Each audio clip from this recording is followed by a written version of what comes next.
if you see something enough, eventually you kind of have to address it. So this is kind of like my elephant in the room right now. Should the Denver Broncos try to trade for a wide receiver like Justin Jefferson this offseason? So Trev with the Broncos hat, who is actually Kid Boo in this case, thank you for the inspiration here, but it's not just you. I've seen tons of Broncos fans that have got down not only in the comments of the videos, but on social media saying, Moose, what is the likelihood the Denver Broncos could trade for a guy like Justin Jefferson? Welcome in Broncos country to the Broncos Breakdown by Chat Sports. My name is Moose. Let's talk about it. And by the way, doesn't this look like so clean? Look at it. It's just oozing with aura. This guy was born to wear orange. I'm just saying that out loud. So today's show, we're going to talk about the Broncos' aggressive mindset, of which Greg Penner said we are going to be very, very aggressive in this upcoming offseason. Now, notably talking about free agency, but I think aggressiveness doesn't just come in the way of one specific area. It doesn't just come from free agency. It doesn't just come from the draft. It comes, if you have an aggressive mindset, it is all encompassing. So, how aggressive should the Broncos be in trading for a guy like Justin Jefferson if it were to happen? Because, of course, once the new league year starts, everything's on the table, my friends. So if you want Justin Jefferson, do me a favor, smash that thumbs up icon. I don't need to see 100 or 300 or 600. I need to see 800 loyal Broncos fans hitting that thumbs up icon if they want Justin Jefferson on this team. So the trade candidate. This would be a blockbuster trade, by the way. This would be monumental. The best wide receiver in the league, or one of the best wide receivers in the league, depending on if you're a Jamar Chase stan or not. You would have to agree that this is like trading Randy Moss or Terrell Owens or Shannon Sharp in his prime. Like, this is the pinnacle of NFL wide receivers right now, who, by the way, had probably his worst season as an NFL pro. Thank you, J.J. McCarthy, for sucking hind tit. It is beyond embarrassing to see what he went from in 2022 to 2023 to 2024, and then all 17 games played barely scratches the surface of 1,000 yards and only 2 touchdowns. Now, remember, you probably are getting down to the comment section, and you're probably going to say, Moose, there's no chance that the Vikings GM, the Vikings owner, Kevin O'Connell, want to trade Justin Jefferson. It's not going to happen, so stop filling our hearts with hope. Well, every GM claims that they aren't open to trades until the right price comes along.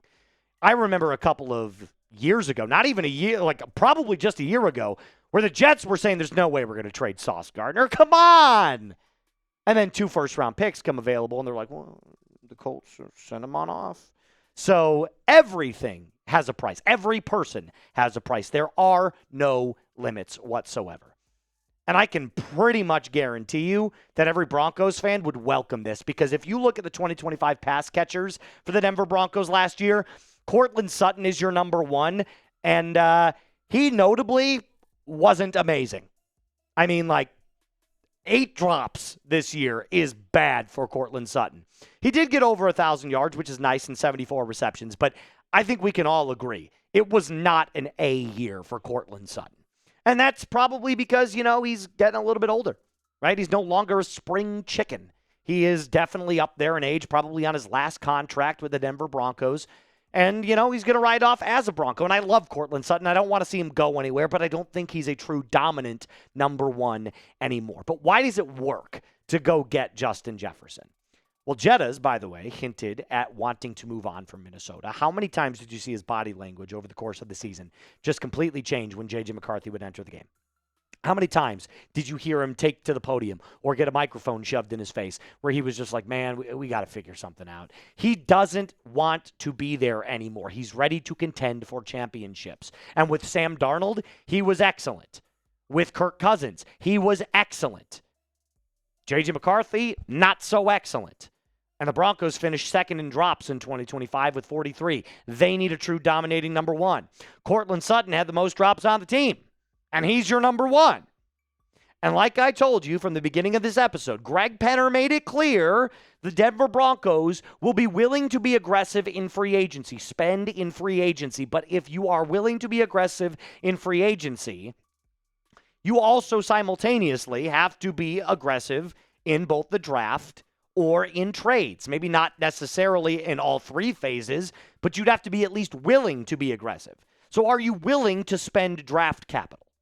Are you willing to risk your future on Justin Jefferson? That's kind of the question you have to ask yourself. And look, everything's a gamble in the NFL. Everything.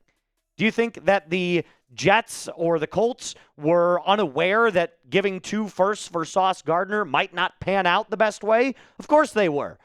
But they took the risk because they believed they could win a Super Bowl that year. And obviously Daniel Jones gets hurt. The rest is history. But the Broncos have plenty of draft capital to work with, by the way. It's not like you're riding in with 4 draft picks. You got 9 of them this year. 9. Funny. And by the way, if we all agree that the Denver Broncos are great, then the first-round picks are always going to be at the very bottom of the NFL draft anyway. So it's not like you're giving up a top 10 pick. You'd be giving up somewhere between 25 and 32 every single year.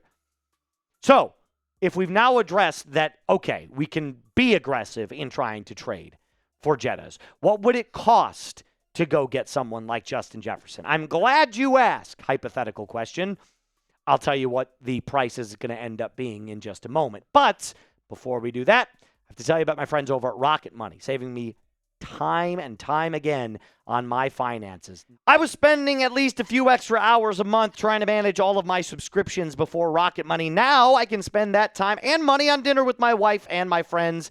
I had a food app that I was paying for like 2023 that I had no idea was still even in existence. Rocket Money canceled it immediately. It is a personal finance app that helps you find and cancel your unwanted subscriptions, monitors your spending, and helps you lower your bills so you can grow your savings. Rocket Money's dashboard lays out your total financial picture, including bill due dates and paydays, in a way that is easy to digest. You can even automatically create custom budgets based off of your past spending.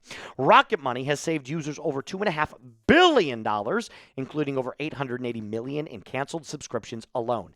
Their 10 million members save up to $740 a year when they use the app's premium features. So do Mr. Moose a favor and let Rocket Money help you reach your financial goals faster. Join at rocketmoney.com/Broncos chat. That's rocketmoney.com/Broncos chat. One more time, rocketmoney.com/Broncos chat. All of that's in the comments and description of today's video. His 2020 sacks, nice. 2026 cap hit, by the way, is $39 million. Now, that's a lot of money for a wide receiver. I'm fully aware of that, but it's Justin freaking Jefferson, man. And just because it's a lot of money doesn't mean you can't manipulate the cap. You absolutely can. There's a lot of things that you can do to defer the money that you would have to owe him. If that means restructuring, if that means pushing it down, if that means extending him and then pushing that money down, there's plenty of ways that you could get Justin Jefferson and not have it break your bank. Why do the Vikings want to move off of Justin Jefferson even though they tell you that they don't? They're in cap hell. The Vikings are quite literally second to last, the penultimate position in the NFL in terms of active cap spending. It's terrible. The only other team, by the way, that's worse than them is the Chiefs. We'll see that here in just a little bit. So why would they want to move off Jettas? Well, like I told you, they're the second worst in cap. That in and of itself is just ridiculous to think about. I couldn't imagine being that far in the negative. I'm pretty sure they're like negative $50 million over the cap. It's crazy. Plus, part of the reason that they're in such bad cap hell is because they went out and they got super aggressive on their offensive line last year, and almost none of them stayed healthy and none of them panned out. So it's bad. They gave up a ton of sacks this year. They were like top 5 in sacks allowed this year. Not a great statistic. They also have an old and aging running back in Aaron Jones, and Jordan Mason was a guy they traded for, and it didn't really work out. He's okay. He's a number 2. So they need a running back. They need offensive line help. And J.J. McCarthy is kind of buns, at least right now. So all of those reasons would be enough to say, okay, we're going to move off Jettas. We'll build around Jordan Addison. Maybe we'll draft another wide receiver, and we'll just kind of reset everything, focus on building in the trenches, and try to regain control of the NFC North. Great. Good to know that it's working for the Vikings. But what does it mean for the Broncos? Okay, well, here's my trade idea. Ready? Booyah. You've got Justin Jefferson for the Broncos, and the Vikings would receive a 2026 and a 2027 first-round pick, a 2026 fourth-round pick, and cash consideration, of which the Broncos have the most in the NFL because they have the richest owners in the NFL. So all of these reasons would be enough to send Justin Jefferson, plant him in Mile High, win us 3 Super Bowls. I go crazy, you go crazy, we all pop champagne, and everything's just awesome. The Vikings would also have 4 first-round picks in the next 2 drafts, and they could potentially move on from J.J. McCarthy. So if J.J. sucks next year, and they're like, fuck, this was awful, then guess what? You've got plenty of quarterbacks that you can go get. Tons. It makes too much sense if you're saying it out loud. Does it not? Thank you. I agree. Nux. Let's do it. Justin Jefferson is unbelievable. Like, in every aspect. There are certain players in the NFL, specifically at the wide receiver position, that, like, you know, oh, he's a stereotypical slot guy, or he's really good in contested catches, or he's excellent at vertical routes. Justin Jefferson can just do everything. He and Jamar Chase, CeeDee Lamb, those are the guys that, like, you don't really need to talk about their game because they do everything unbelievably well. Route running, excellent. Yards after the catch, excellent. Separation, excellent. Strength, excellent. Everything is just A+ with Justin Jefferson. It's literally just about how you get him onto your team. And in his first 5 years, he's been one of the best the NFL has ever seen. 495 receptions, 7,000 yards, 40 touchdowns, and 96.5 yards per game. This dude is a freak of nature, and I want him on the Broncos more than I need air to breathe. So if you would accept this trade, type your T for trade, or if you would pass on him because you're like, that's way too much to give up, Moose, well, okay, then type your P for pass, but at least defend your answer down in the comment section down below. We're always defending ourselves here on the channel. I'm doing it in a heartbeat, by the way. First-round picks be damned. I'm willing to give up the 30th overall pick this year and perhaps the 32nd pick next year after we win the Super Bowl next year to get Justin Jefferson. Like, I think you would too, and I wouldn't even, blink about it, not even twice.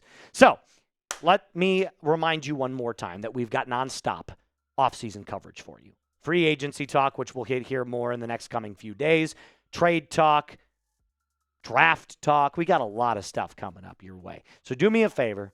Hit that subscribe button, like today's video, click the bell icon. Make sure that you never, ever miss any updates that we give you. My name is Moose. I'm going to go home and eat some McDonald's. I'm very hungry, and a Big Mac sounds delicious. So do me a favor. If you love McDonald's as well, type me, and it lets me know you made it to the very end of the video. As always, Broncos Country, Mile High Salute. Be cool.